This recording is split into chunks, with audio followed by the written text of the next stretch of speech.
इरफान अंसारी सत्यनिष्ठा से प्रतिज्ञान करता हूं कि मैं विधि द्वारा स्थापित भारत के संविधान के प्रति सच्ची श्रद्धा और निष्ठा रखूंगा। हेमंत सोरेन ने अपनी नई टीम में कई विधायकों को मंत्रिमंडल में शामिल किया। इसमें एक नाम ऐसा भी है जिसकी खूब चर्चा हो रही है। हम बात कर रहे हैं जामताड़ा से कांग्रेस के विधायक डॉक्टर इरफान अंसारी की। इरफान अंसारी हमेशा अपने बयानों की वजह से खबरों में रहते हैं। इस मंत्रिमंडल में कांग्रेस विधायक डॉक्टर इरफान अंसारी को स्वास्थ्य, चिकित्सा, शिक्षा और परिवार कल्याण मंत्रालय की जिम्मेदारी दी गई है। साफ तौर पर माना जा रहा है कि हेमंत सोरेन की कैबिनेट में इरफान अंसारी का कद काफी बढ़ गया है, क्योंकि पिछली बार उन्हें ग्रामीण विकास मंत्रालय की जिम्मेदारी सौंपी गई थी, लेकिन इस बार उन्हें कई अतिरिक्त जिम्मेदारियां भी दी गई हैं। चुनाव में हेमंत सोरेन की भाभी को इरफान ने हराया था।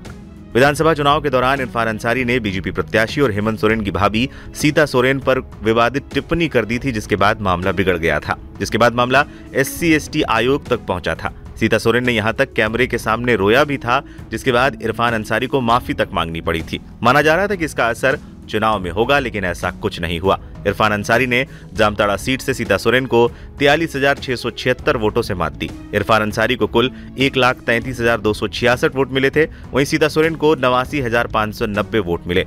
सियासी हलकों में चर्चा तो ये भी है कि लोकसभा के बाद अब विधानसभा दोनों ही चुनाव में जामताड़ा सीट पर इंडिया का ही कब्जा रहा और इसके पीछे इरफान अंसारी की बड़ी भूमिका है और इसी का उन्हें इनाम भी मिला है। इरफान ने जीत के साथ लगाई हैट्रिक। इरफान कांग्रेस के टिकट पर लगातार तीसरी बार जीतकर विधानसभा पहुंचे हैं। इस बार वो हेमंत सोरेन सरकार में मंत्री बन गए हैं। इससे पहले भी वो 5 महीने के लिए मंत्री बनाए गए थे, जिसमें उन्हें ग्रामीण विकास मंत्रालय की जिम्मेदारी सौंपी गई थी। बता दें, अक्टूबर 2009 से अप्रैल 2023 तक जामताड़ा कांग्रेस जिला कमेटी के वो सचिव भी रह चुके हैं। डॉक्टर इरफान अंसारी ने MBBS MD की डिग्री हासिल की है। उन्होंने जनवरी 2002 से अक्टूबर 2004 तक सरकारी चिकित्सक के रूप में काम भी किया है। हेमंत और कल्पना के काफी करीबी माने जाते हैं अंसारी। इरफान अंसारी भले ही कांग्रेस के विधायक हो, लेकिन हेमंत और कल्पना से उनकी नजदीकी किसी से छुपी नहीं है। इरफान कई बार खुद को हेमंत का हनुमान तक कह चुके हैं। शपथ ग्रहण के बाद इरफान अंसारी ने कहा कि जनता ने उन्हें वोट दिया, उनकी उम्मीदों पर वो खरा उतरेंगे। इरफान अंसारी ने इस दौरान ये भी कहा कि हमारे हेमंत जी को कोई कष्ट नहीं होगा। हेमंत सरकार एक बार फिर बहुत अच्छा काम करेगी।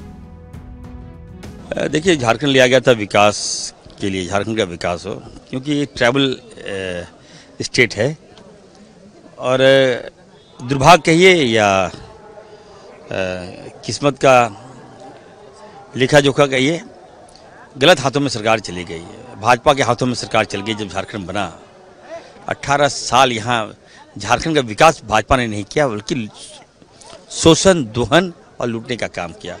आज हमारे मुख्यमंत्री आदरणीय हेमंत सोरेन जी बने। पिछली बार भी हमारी सरकार बनी थी, 3 साल हम लोगों ने जान बचाया, कोरोना में हम लोगों ने झेला और इस बार देखिए इतना अच्छा काम किए कि हम लोग प्रचंड बहुमत में हम लोग आए। क्या प्राथमिकता रहेगी इस बार? विकास, विकास, विकास और सबका विकास।